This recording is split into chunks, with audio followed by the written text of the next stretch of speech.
I remember that day vividly, the cold glare of the manager's eyes as she told me I wasn't ready.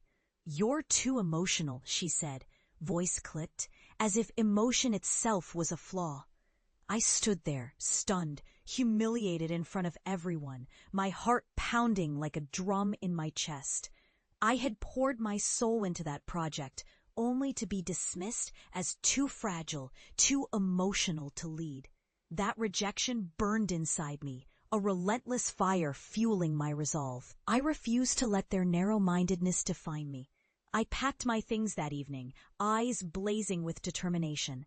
I left that office not broken, but reborn. I spent years sharpening my skills, learning, growing, transforming myself into the leader I knew I could become. Every late night, every setback, every doubt, I used them as fuel. I read every leadership book, worked tirelessly, built a network of mentors, and honed my ability to connect, to empathize without weakness. I refused to be just another statistic, another emotional woman dismissed because they thought that was a flaw. I was strengthening my emotional intelligence, turning vulnerability into my greatest strength. Fast forward to today. The old company called. They wanted me back, not just as a senior executive, but as their new CEO. The board had made a bold move. They had finally seen what I had been telling them all along, that true strength is rooted in authenticity, in understanding human nature, in passion that drives results, not in cold detachment. Walking into that room for the first time as their leader, I felt the weight of every doubt, every sneer, every moment they dismissed me.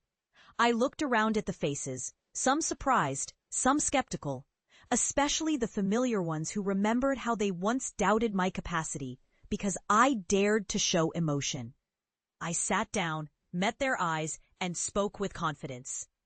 "I was rejected for being too emotional," I said softly, voice steady. "But I've learned that emotion isn't a flaw. It's the foundation of true leadership. I've turned my vulnerability into my greatest asset.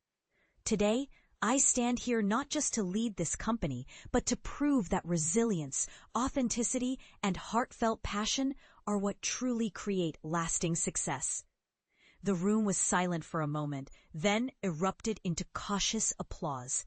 Some of the older members looked stunned. Others quietly nodded.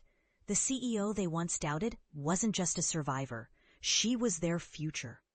And as I looked across that table, I knew I had finally atoned for every moment I was dismissed, every tear I shed in silence.